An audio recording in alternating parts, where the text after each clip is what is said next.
Boa noite, meus irmãos. É com muita alegria que mais uma vez nos encontramos aqui no nosso canal do YouTube, Encontrando o Espiritismo. Canal que, como todos sabem, só tem um único objetivo: o de divulgar os nossos estudos a respeito da doutrina dos espíritos. E queremos mais uma vez agradecer aos inúmeros irmãos e irmãs que nos prestigiam através das suas inscrições nos nossos canais de comunicação e solicitamos ainda mais uma vez aos irmãos que ainda não o fizeram e, se o puderem, não deixem de fazê-lo, pois isso contribui em muito com a mensagem espírita aqui divulgada. Hoje nós iremos tratar de um tema que é muito comum ao homem encarnado, que é o temor da morte. Rogamos a Jesus que nos ajude, nos inspire e nos auxilie através dos seus mensageiros de amor, para que possamos tirar o melhor proveito possível do estudo aqui realizado.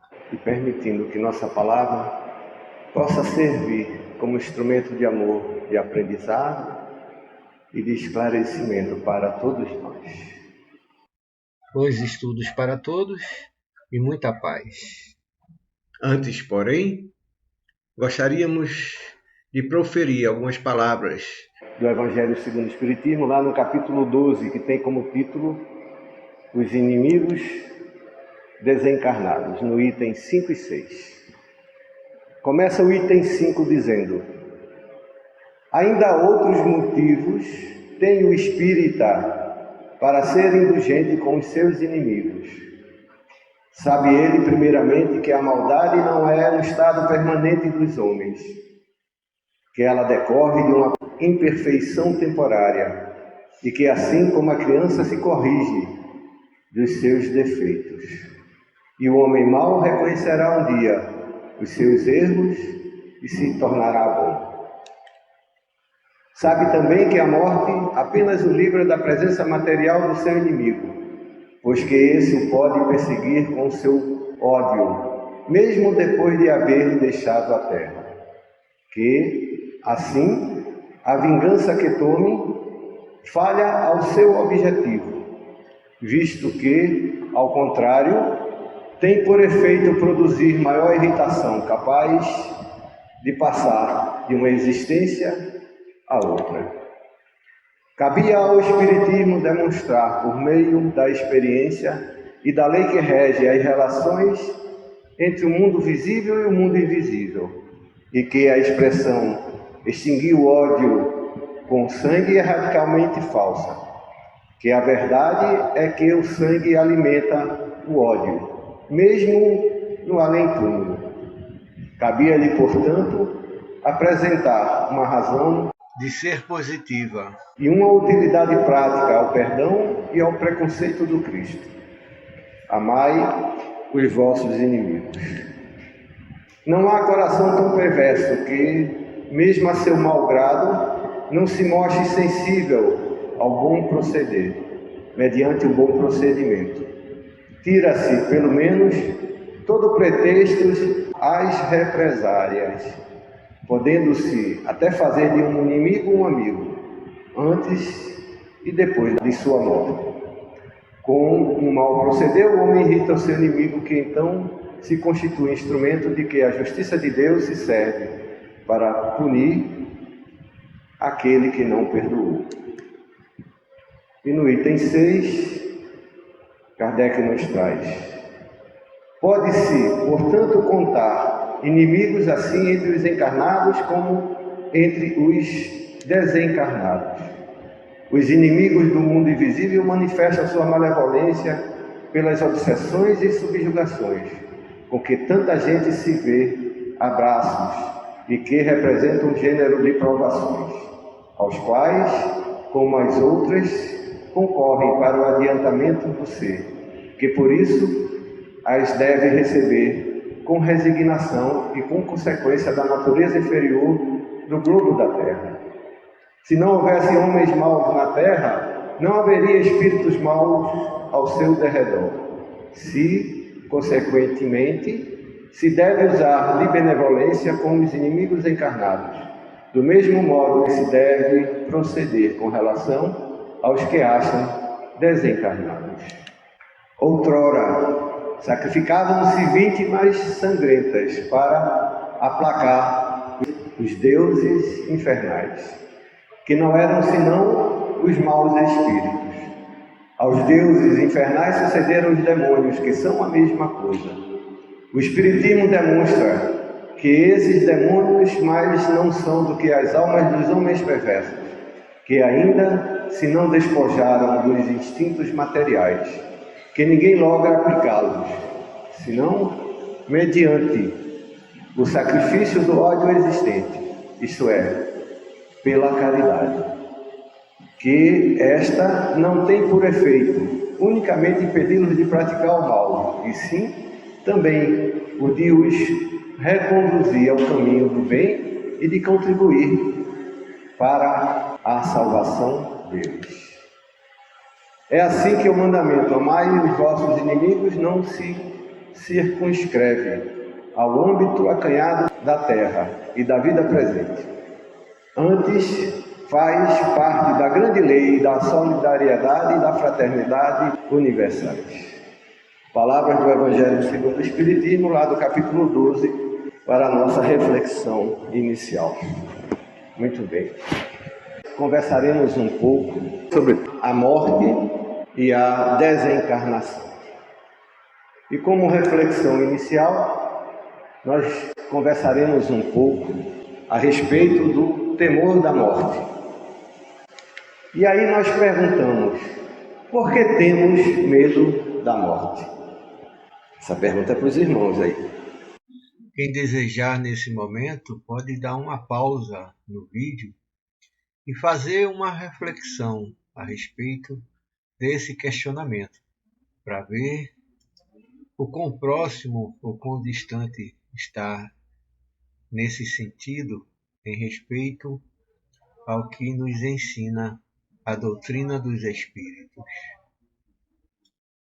Quem gostaria de colaborar, nos ajudando? Você está olhando para mim, Coutinho? Pode começar.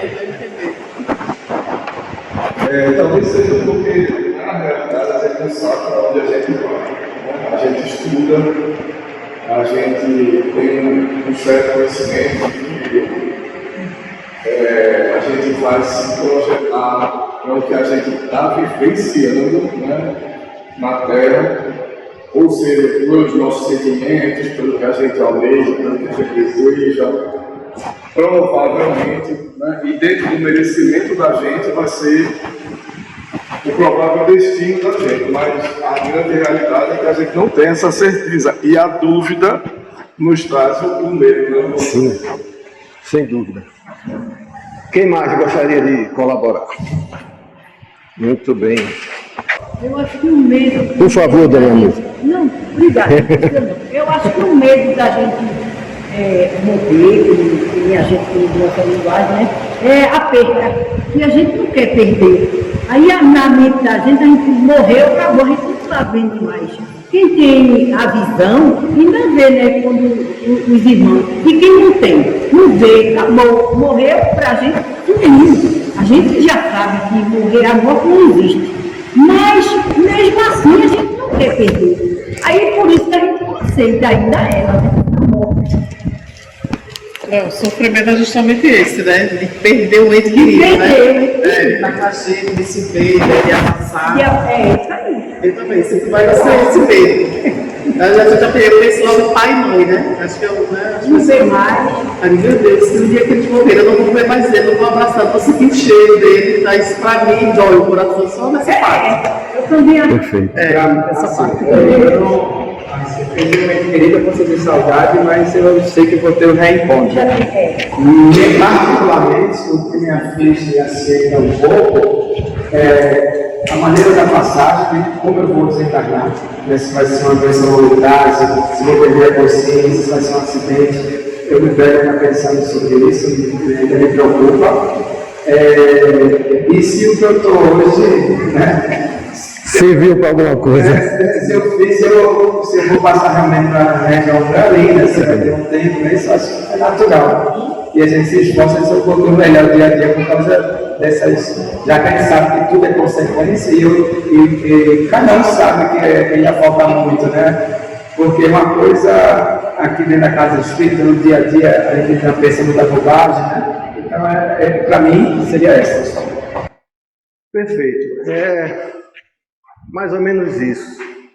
Na verdade, e numa síntese, a gente tem medo daquilo que não conhece. Tudo aquilo que a gente não conhece, a gente teme. E naturalmente,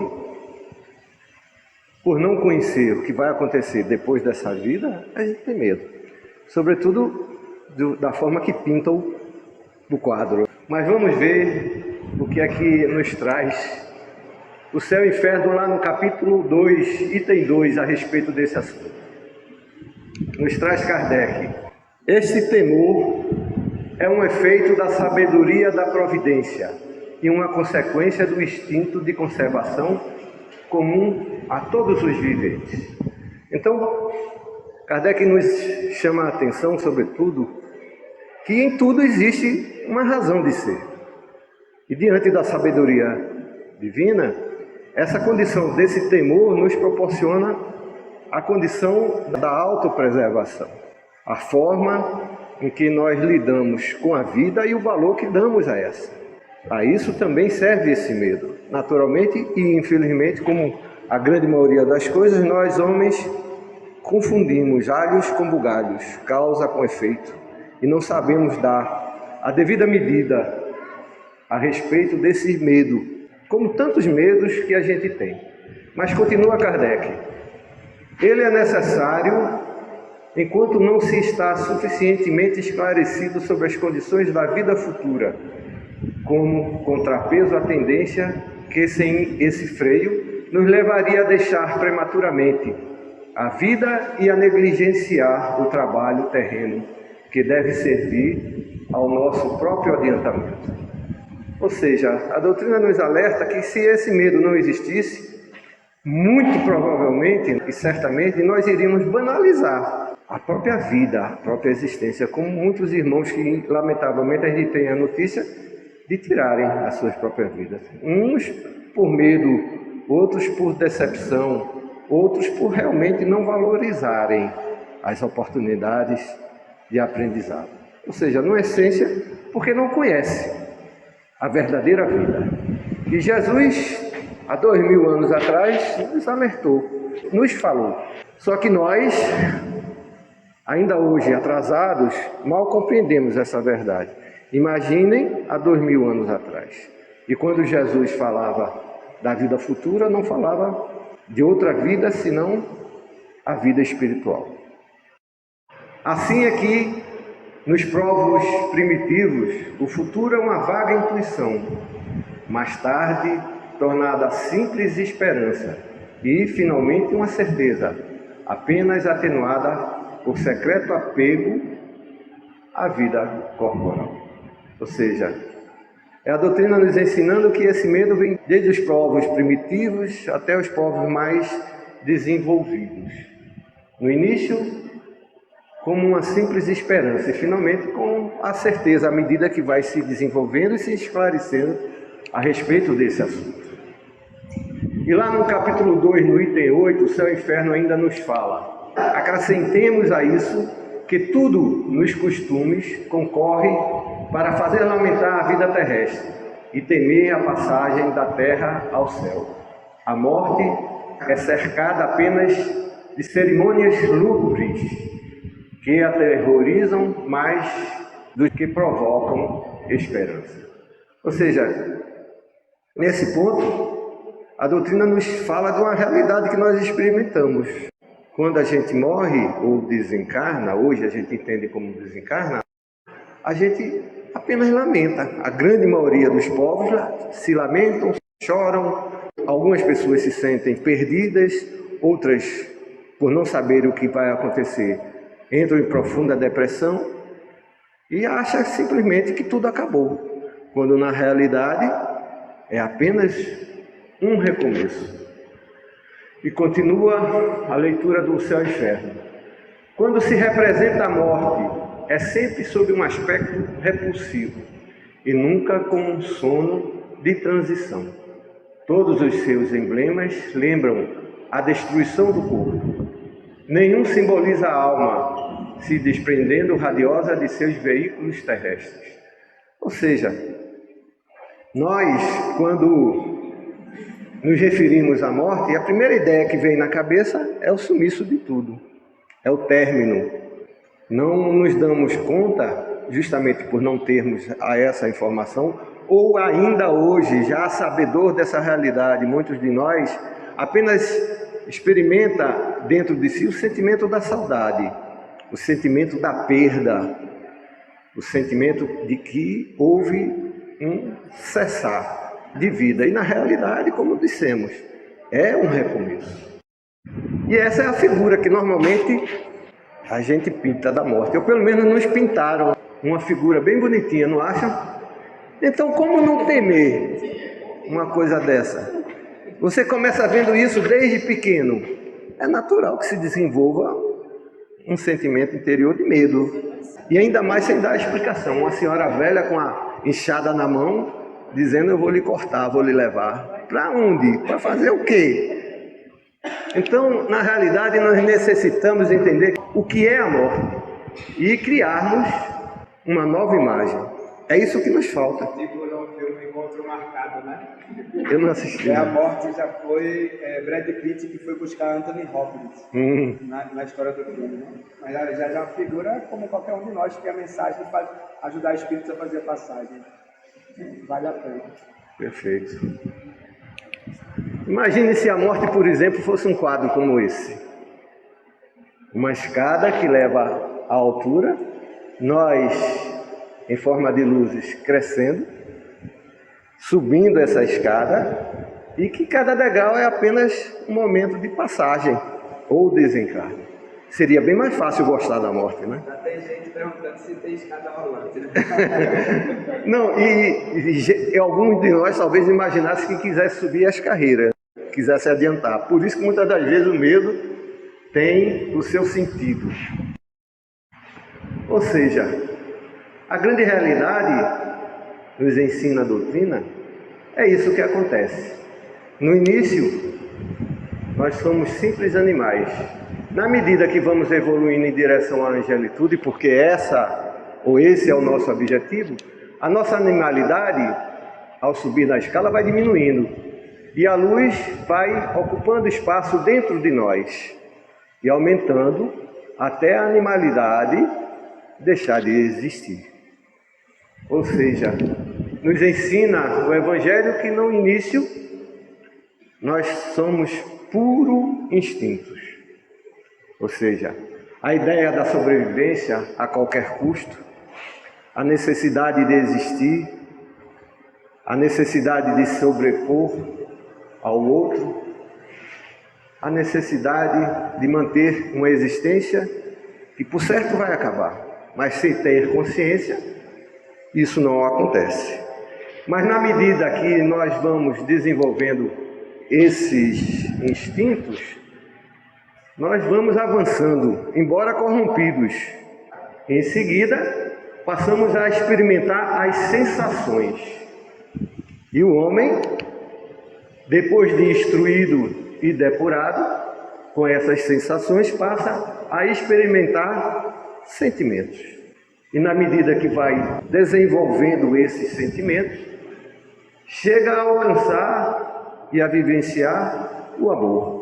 Não o amor, esse valor inferior que a gente imagina ser, o prazer do corpo carnal. Não, simplesmente nos ensina o Evangelho, é a luz que condensa e reúne em seu ardente foco todas as aspirações e todas as revelações sobre-humanas. Ou seja, a nossa ideia, na realidade, do que é amor, que é o nosso objetivo final, é uma ideia muito diferente da concepção que a gente tem. Portanto, tanto medo ainda da existência, tanto medo da morte. No dia que nós entendermos e passarmos a experimentar o amor, nós vamos compreender que nós estamos em direção de algo maior, algo mais sublime, sem tanta necessidade de posse, ou aliás, sem nenhuma necessidade de posse, compreendendo que a existência tem um objetivo transcendente à materialidade. Nós, por enquanto, estamos ainda presos nessa realidade consciencial, numa condição cristalizada de pensamento na matéria. O nosso referencial de vida ainda é a matéria. A mediunidade é que começa a nos despertar, a nos chamar a atenção para essa realidade. Só que nós a entendemos ainda como uma coisa extraordinária, como uma coisa espetacular, sem se aperceber que é grande porta e uma grande oportunidade que vai justamente nos possibilitar, em forma de luz, transcender de um degrau a outro. Ou seja, a lei de amor substitui a personalidade pela fusão dos seres e extingue as misérias sociais. Ou seja, eu sei que o tema é temor da morte, mas é tema nosso também aprender a como vencer a morte. E sem a compreensão do amor, nós não vamos conseguir transcender esse medo, vamos sair daqui do mesmo jeito.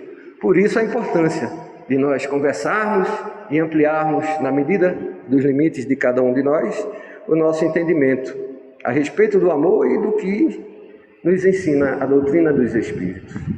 Ou seja, no dia que nós compreendermos o verdadeiro sentido do amor, esse entendimento de que somos criaturas individuais vai deixar de existir. A nossa percepção a respeito do que é coletividade vai se tornar unicidade. Ou seja, eu não serei ninguém sem cada um dos irmãos aqui. Imagine eu aqui falando para as cadeiras vazias. Imagine os irmãos sem ter ninguém aqui para falar para os irmãos. Então, é nesse ponto que a gente começa a querer compreender o sentido da palavra unicidade em termos de uma consciência transcendental do que é coletividade. Nós somos seres coletivos, mas existenciando uma única realidade. Como já tive a oportunidade de dizer aqui mesmo, nós somos seres iguais perante Deus. Só há uma única diferença entre nós, que são as nossas escolhas. É o que nos torna diferente, o resto, tudo mais. E são as escolhas que são pessoais e intransferíveis, porque é o que vai nos proporcionar a condição do desenvolvimento e da evolução.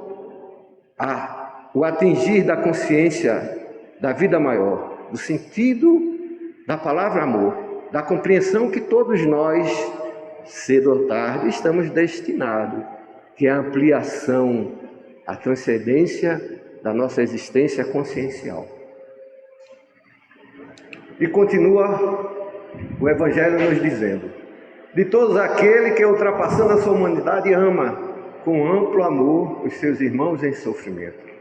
Ou seja, feliz aquele que já consegue amar a todos os seus irmãos de forma ampla, de forma irrestrita, sobretudo aos que sofrem.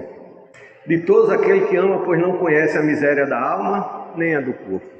Então o sentimento de miséria vai deixar de existir.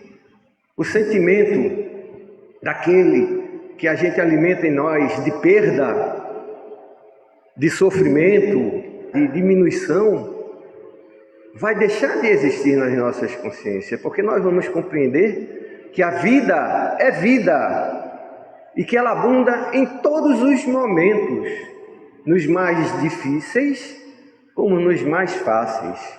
E são os momentos mais difíceis, e esse é o grande desafio nosso, compreender que é nos momentos mais difíceis de vida, e como nós temos dificuldade de entender e de aceitar isso, que nós mais evoluímos.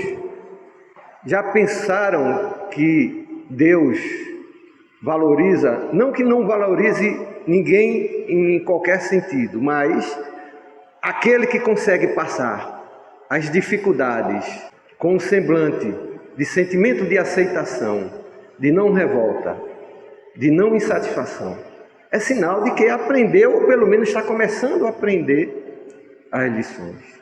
E o nosso primeiro sentimento nas perdas é o de insatisfação.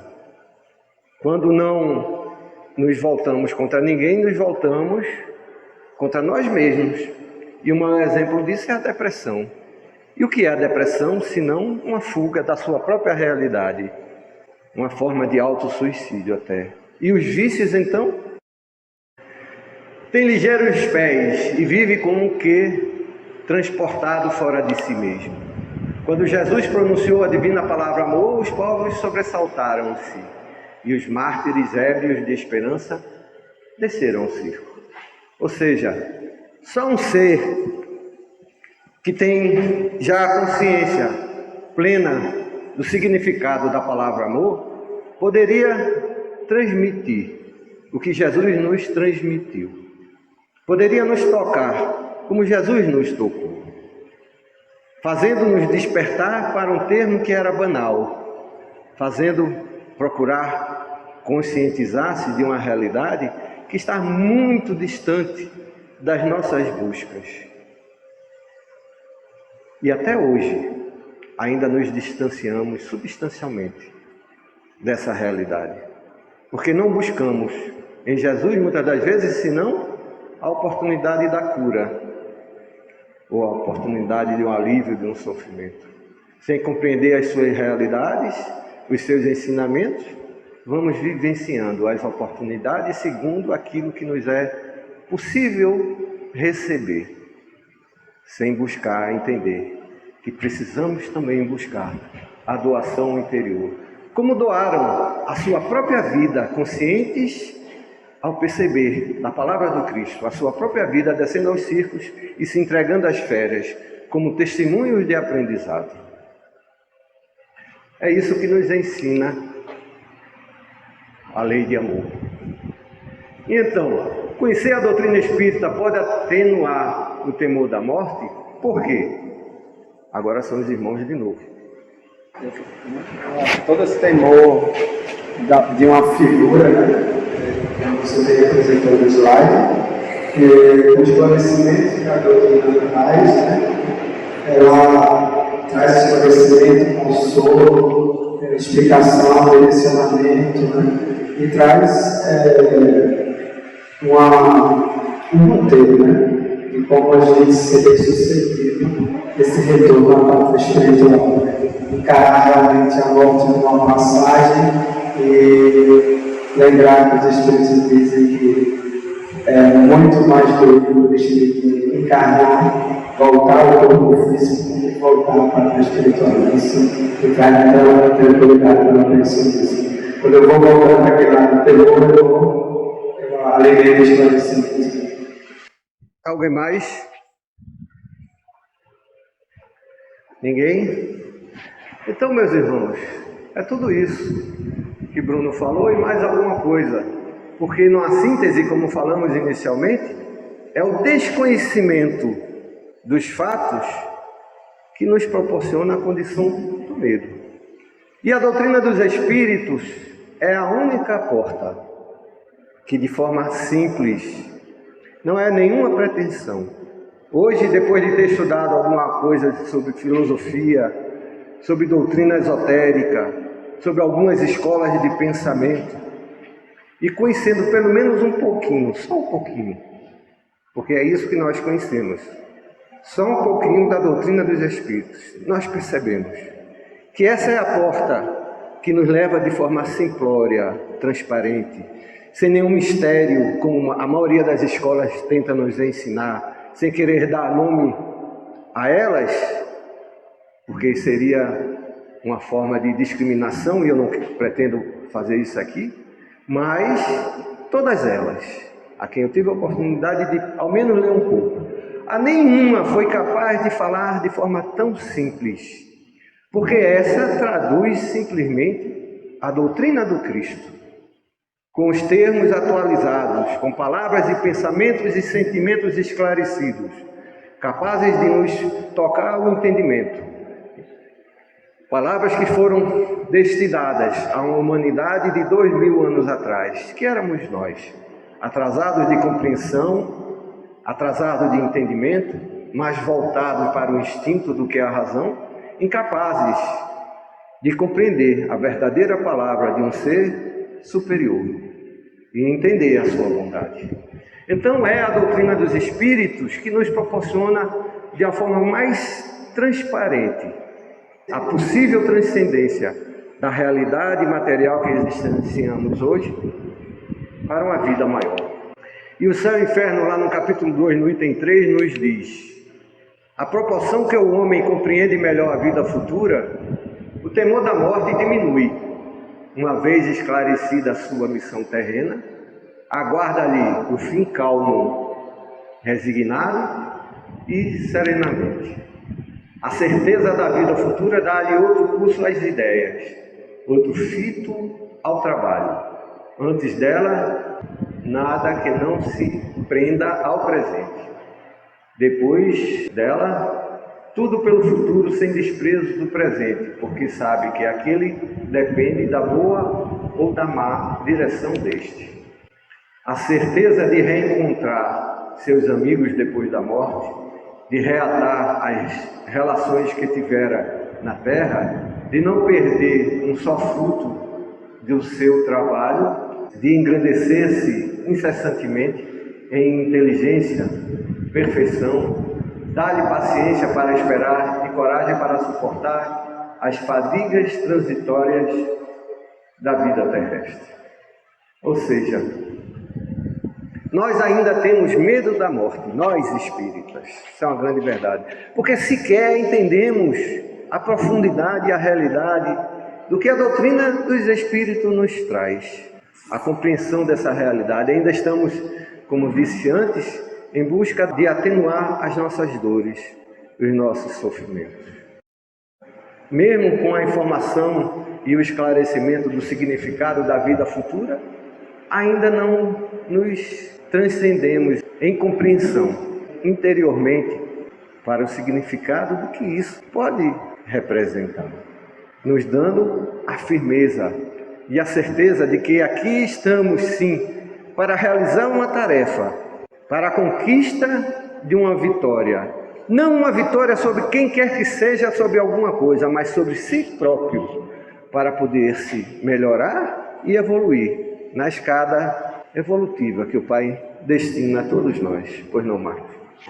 Eu confesso a vocês que eu tive esse discernimento que você falou agora, quando eu li o livro Nosso Lar, sobre André Luiz, tá? E em um determinado momento, que na enfermaria espiritual, Henrique Luna, né, que é um médico técnico do Conselho Menezes, vai examinar André Luiz. Aí eu disse, pena que ele tinha vindo aqui pelo suicídio. E a gente sabe que, assim, né, ele falou do suicídio direto, né. Então, aí eu percebi a complexidade com relação à questão da morte. Só isso. Perfeito. E é isso que nos falta. Passar pela porta. Estudar essa porta. Aprender e compreender. Vivenciar o significado da doutrina dos Espíritos. A solidariedade entre vivos e mortos faz-lhes compreender a que deve existir na Terra, onde a fraternidade e a caridade têm desde então um fim e uma razão de ser, no presente como no futuro. Ou seja, já sabemos, já aprendemos que estamos num momento ímpar, que é transitando, né, desse mundo de férias para o mundo onde nós vamos abrir mais as nossas mentes. Com certeza ainda espiando os erros do passado, mas já com a certeza de que estamos no caminho certo. Muitos de nós ainda está tentando, achando que está procurando o caminho. Quem sabe, no plano de regeneração, estaremos com essa certeza de que ao menos estamos no caminho certo, dentro dos nossos corações. Ainda lá no Céu e Inferno, no capítulo 2, no item 4, nos é dito: para se libertar das apreensões diante da morte, é preciso encarar esta última de seu verdadeiro ponto de vista, ou seja, ter penetrado pelo pensamento no mundo espiritual e ter feito deste uma ideia tão exata quanto possível. Voltando para a nossa síntese, no dia que nós entendermos verdadeiramente o que é a morte, iremos nos libertar dessas apreensões ou desses medos. Tudo é fruto da falta de conhecimento. Mas o homem vivencia esse plano porque não conhece. Ele está aqui para aprender. Algumas coisas voltadas para a racionalidade ele aprende mais rapidamente. Mas a vida espiritual, que é o nosso destino, esse nós demoramos mais. Então, estudar a vida espiritual é o caminho, é a verdade, é a vida. Foi o que nos ensinou nosso Senhor Jesus Cristo.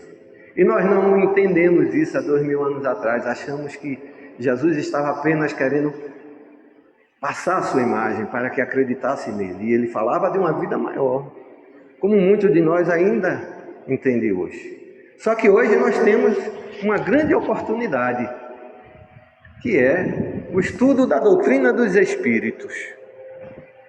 Esse sim vai nos possibilitar, não uma porta que se abre maravilhosamente a troco de nada, mas a troco do esforço e da busca e da dedicação pessoal, do interesse, da humildade, da simplicidade e da compreensão, sobretudo, que necessita aprender.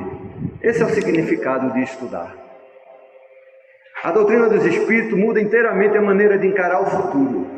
A vida futura não é mais uma hipótese, é uma realidade.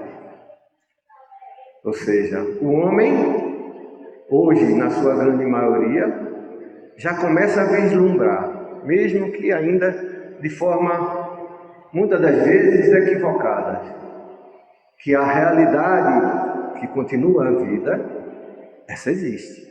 Mesmo o homem de ciência que em nada crê além da matéria, ele já sabe.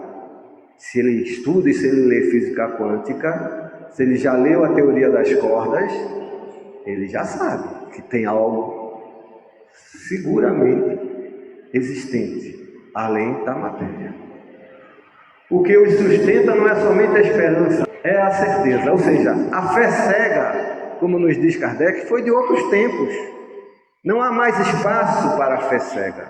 Nós precisamos exercitar o nosso conhecimento, o nosso aprendizado, e acreditar naquilo que aprendemos, e aprender, sobretudo, aquilo que devemos crer. Ou seja, acreditar em Deus sabendo, nos ensina os Espíritos, porque devemos acreditar. Acreditar nos Espíritos, mas consciente dos seus propósitos e de seus fins, não em qualquer Espírito. Ele sabe que a vida futura não é mais do que a continuação da vida presente em melhores condições. É isso que é a vida futura. Mas essa só acontecerá, e somente só, na medida que nós nos melhorarmos, nos trabalharmos e entendermos as mudanças que precisamos processar. Não no mundo, não na vida, mas em nós mesmos. Porque mudando o interior, estaremos mudando o nosso derredor. E agora, quem tem medo da morte? A gente tem muito o que aprender, né? A reflexão desse tema tem uma realidade muito interessante. Ele nos ajuda a perceber o quanto a gente está longe da compreensão da vida espiritual, o quanto distante e o quanto nos falta, embora não consigamos quantificar, mas sabemos que falta muito para a percepção e a aceitação dessa realidade. O buraco é mais embaixo. Exatamente. Mas é a grande verdade. Nós espíritas, todos nós, temos medo da morte. Até porque a gente aprende que tem um fundamento pedagógico esse medo. Como eu já disse, certamente não daríamos o devido valor que a vida tem, se nós não temermos. Então é o medo, o grande instrumento divino que nos ajuda a nos educar. Ou seja, em outras palavras, é que no dia que pudermos compreender melhor as doenças, as perdas, as separações, a transição, ou aquilo que chamamos de morte, vamos aceitar com mais naturalidade as adversidades de vida. E nós fomos buscar lá em Obras Póstumas um texto a respeito da vida futura para ajudar-nos a compreendermos melhor a nossa reflexão. A vida futura, nos diz o texto, nos diz Kardec, já deixou de ser um problema. É um fato apurado pela razão e pela demonstração para a quase totalidade dos homens, porquanto os que a negam formam ínfima minoria, sem embargo, do ruído que tentam fazer. Ou seja, nós sabemos que hoje na humanidade ainda existem aqueles que defendem a matéria pela matéria e que depois da morte nada existe. Mas esses é uma quantidade muito pequena. E pasmem, interessante, até muitos daqueles que se dizem ateu, e eu conheço alguns, quando estão diante de uma situação que lhes traz uma recompensa ou uma fatalidade que ia acontecer e não acontece, eles dão graças a Deus. Agora, quando o calo está apertando, a primeira coisa que nega é Deus. Se Deus existisse, isso não aconteceria. Mas, na verdade, é falta do entendimento dessa realidade. Falta de Jesus, falta do que nos trouxe Jesus. E continua o texto. Não é, pois, a sua realidade que nos propomos demonstrar aqui. Kardec não pretende provar ou demonstrar a realidade da vida futura, mas repetir, sem acrescentar alguma coisa, a convicção geral, admitido que está ao princípio como primícias, a que nós propomos examinar-lhe a influência sobre a ordem social. Ou seja, Kardec quer nos dizer que o que pretende com a doutrina dos Espíritos é apenas examinar, não é convencer nem provar nada a ninguém. A realidade existe e que cada um possa assimilá-la segundo a sua busca interior. Porque Jesus não pretendeu convencer nada a ninguém, ele trouxe a verdade. E aqueles que estavam aptos a alcançá-la, a vivenciá-la, foram esclarecidos. Porque sabem, um dia, cada um de nós vamos abrir nossas mentes, seja pela dor ou seja pelo amor, para as verdades transcendentais. Transcendentais hoje, porque essas a que chamamos transcendentais, um dia se tornará a própria realidade existencial. E a matéria ou a materialidade será apenas a lembrança de um passado que existiu. Pois não? Essa questão da falta de preparação e de orientação, né? É por isso que é importante a doutrina espírita vem esclarecendo a humanidade nesse sentido, porque quando a gente vai para uma mesa mediúnica, a gente vê, meu Deus, como eles chegam lá despreparados, sem saber nada. Não é pouca gente não do planeta, o planeta é enorme, né? Então, assim, eu fico, meu Deus, gente, assim, se tivesse me dito desde a infância que era assim, orientado, tal, você que está entendendo? Hoje, a doutrina espírita vem trazendo tudo isso, que é uma coisa maravilhosa para esse abrir de mente, porque ninguém sabe disso não. Chega lá despreparado, cai lá na outra vida, ainda que eu estou, não sei o que, aí começa. É terrível. É verdade. Não é? Como dissemos desde o início, só tememos aquilo que não conhecemos. Entretanto, muito daquilo que a gente tem a oportunidade de conhecer não dá o devido valor. Por isso a necessidade do temor da morte, para que de forma pedagógica possamos aprendê-la a valorizá-la. Ok? Muito bem. E aí nós vamos começar a conversar sobre o Código Penal da vida futura. Está lá, o Céu e o Inferno, no capítulo 7. A doutrina espírita, no que toca às penas futuras, não se baseia apenas numa teoria pré-concebida. Ou seja, nós precisamos compreender que a verdade que nos é trazida, os valores, as ideias proporcionadas pela doutrina dos Espíritos, não foi ideias que foram geradas em consequências de outra. Não. Não foram ideias que já existiram no passado, ou que já existia em outra filosofia. Porque nenhuma filosofia, como eu disse, nos traz informações que a doutrina dos Espíritos nos traz. Nos traz de forma parecida, de forma semelhante, de forma misteriosa, de forma truncada. Se fala em muitas filosofias, podemos dizer isso com propriedade, porque conhecemos, que se referem à existência de outras vidas, de outras realidades, de outros mundos até. Não há nenhuma novidade com relação a isso. Entretanto, da forma que a ideia foi concebida e trazida pela doutrina dos espíritos, isso é preciso compreender que não foi gerada ou foi consequência de nenhuma dessas filosofias ou escolas que nos referimos. Porque são os próprios seres que deixaram a Terra, que vêm hoje iniciar-nos nos mistérios da vida futura, descrever a sua posição feliz ou desgraçada, suas impressões e sua transformação com a morte do corpo. Ou seja, o que deu início à codificação foi o testemunho dos próprios espíritos, ou seja, dos seres que vivenciaram na Terra, que vieram trazer essas informações. Não foram ideias compiladas ou copiadas, como queiram, de outras filosofias, de outras escolas ou de outros pensamentos. Não. Quem nos veio alertar, quem nos veio revelar essas ideias ou esses valores ou essa nova filosofia de vida, que é ciência e religião, foram os próprios seres de outros momentos existenciais. Ou seja, foram os próprios espíritos que nos trouxeram essas informações.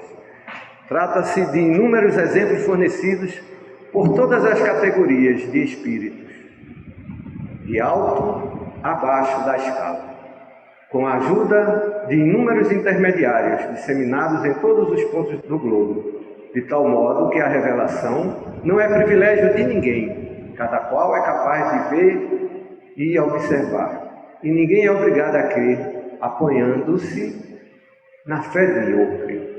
Ou seja, Kardec nos deixa muito claro isso, que a doutrina dos espíritos não foi um fato isolado ou meia dúzia de situações ou de comunicações de um determinado lugar, muito menos só lá da França. Foram informações trazidas de todo mundo, e não só de um nível de espírito, desde o espírito mais baixo da escala evolutiva, como dos mais altos, que foram ideias que foram convergindo, e que aí entra o grande trabalho que Kardec fez e realizou, na codificação dessas afirmações, o que originou a codificação espírita. Nós ainda damos um valor muito superficial, embora ciente de que a doutrina dos espíritos nos toca diretamente, representa as verdades cristãs esclarecidas, ainda lidamos com essa realidade de uma forma muito superficial, porque ainda estamos muito presos à necessidade da vida material. Mas estamos caminhando, como o quadro que demonstramos inicialmente na nossa apresentação de hoje. Ao sairmos da animalidade, iremos diminuir, ampliando o nosso caminho em direção à angelitude. Muito bem. Na medida que entendermos essas três posturas nossas, é que nós iremos assimilar de forma mais adequada o Código Penal da vida futura. Ou seja, precisamos ter a compreensão apropriada do que é o arrependimento, o que é a expiação e o que é a reparação. E nós iniciamos perguntando aos irmãos, mais uma vez, o arrependimento. Qual é a ideia que a gente tem a respeito de arrependimento? Quem gostaria de iniciar sugerindo? Fala aqui, seu Silvio. Fala aí um pouquinho com a gente. O arrependimento, toda vez que as pessoas fazem um erro, e nesse momento, imediatamente, se arrepende do que está fazendo. Nesse momento, através da sua oração, para que ele, como redondamente, aquela mulher com a boca, ele que os computadores, no último minuto, vai e pega mais para ver o coisa pior. Arrependimento é arrependimento, mas não arrependimento que no momento mais criado, que é arrependimento. Perfeito. Por favor, Ana. O arrependimento é o reconhecimento da falta, né? É o sincero reconhecimento e a vontade de reparar. Quando a gente tem esse desejo, então realmente houve um arrependimento de fato, né? Assim eu entendo. É verdade. O arrependimento... Alguém mais quer falar? Pois não. Só acrescentar que o arrependimento nem sempre é por termos cometido algo de errado, mas ele também nos vem pela nossa inércia de poder ter feito bem a alguém, né? E isso também nos gera esse sentimento de arrependimento. Perfeito. Ou seja, numa síntese, o arrependimento é o reconhecimento de um erro, por ter feito ou por não ter feito. Não é isso? Muito bem. E o Céu e Inferno, lá no capítulo 7, no item 16 e 17, nos diz: o arrependimento é o primeiro passo para o aperfeiçoamento. Suaviza as dores da expiação, dando esperança e preparando as vias da reabilitação, mas somente a reparação para anular o efeito. Destruindo a causa, o perdão seria uma graça e não uma anulação. O arrependimento pode ocorrer em todo lugar e a qualquer tempo. Se for tardio, o culpado sofre por mais tempo. E o tempo já não dá para a gente se aprofundar tanto. A expiação, de uma forma bem rápida, alguém gostaria de sugerir ou dizer o que seria a expiação? Bem rapidinho, viu, seu Silvinho? Que o tempo já está acabando. A expiação é tudo que a pessoa fez errado no seu anterior e agora presente. Expiar uma expiação daquela expiação, saber como fazer para não cometer mais erros daquilo que depois que derrubar a expiação, vai expiar, expurgar o nosso pensamento que Alguém mais? Pode ser o período de sofrimento para poder depois reparar, seria uma outra etapa? Pode ser encarado como sofrimento ou não, mas é a experiência de vida que se tem para experimentar as existências erradas do passado, ou equivocadas, como queiram. Vai depender da consciência e da evolução. Mas Silvio, e aí? O espírito evoluído tem consciência, precisa expiar? Se errou e não reparou, precisa. Okay? Faz parte do processo de evolução. E nos diz o Céu e Inferno lá no capítulo 7, item 11 e 17. A expiação consiste nos sofrimentos físicos e morais que são a consequência da falta cometida, seja desde a vida presente, seja após a morte. Na vida espiritual, seja uma nova existência corpórea, até que os traços da falta sejam apagados. A expiação varia segundo a natureza e a gravidade da falta. A mesma falta pode assim dar lugar a expiações diferentes, segundo as circunstâncias atenuantes ou agravantes nas quais ela foi cometida. Aí eu pergunto, será que a expiação só acontece no corpo físico?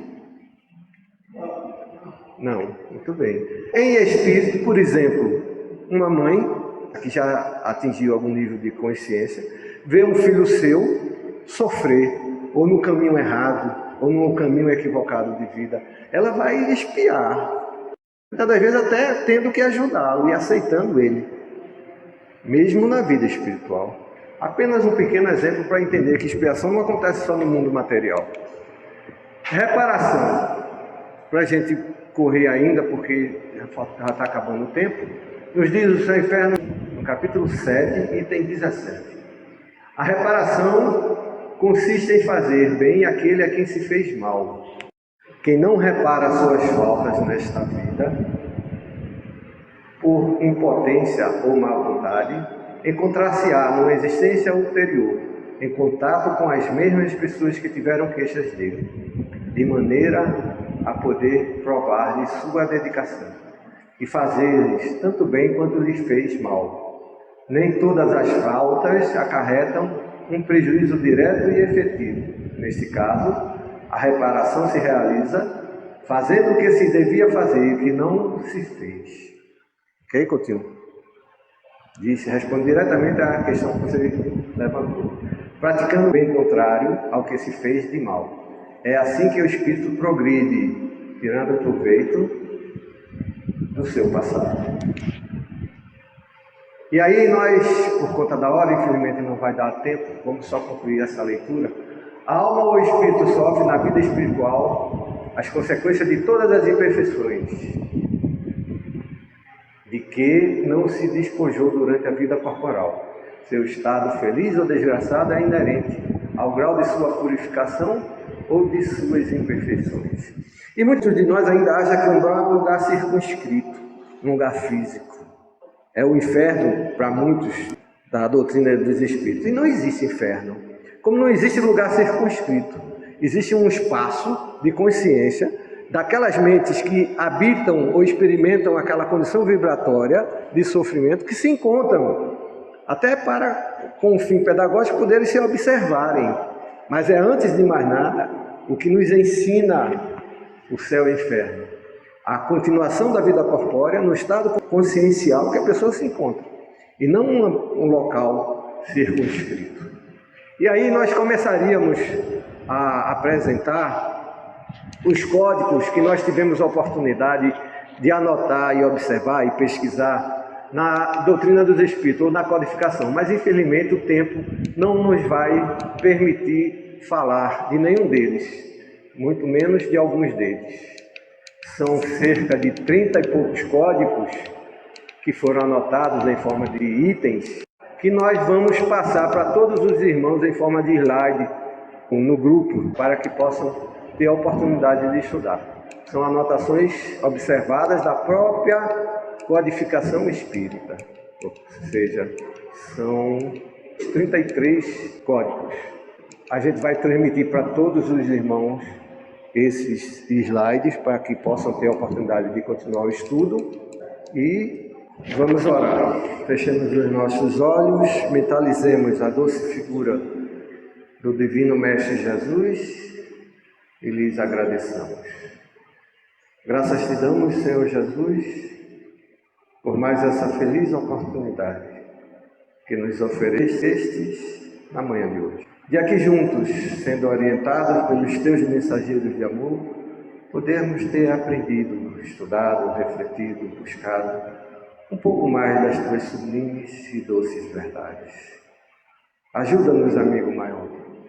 Toca nossas mentes, nossos corações, ajudando-nos a transcender os nossos limites, em busca da luz maior que tu nos envia e nos destina ao caminho que o Pai guarda para todos nós. E assim, Mestre amado, mais uma vez te agradecendo por tudo, suplicamos o teu consentimento para, em teu nome, finalizarmos os nossos estudos na nossa primeira parte da manhã de hoje. Muita paz para todos.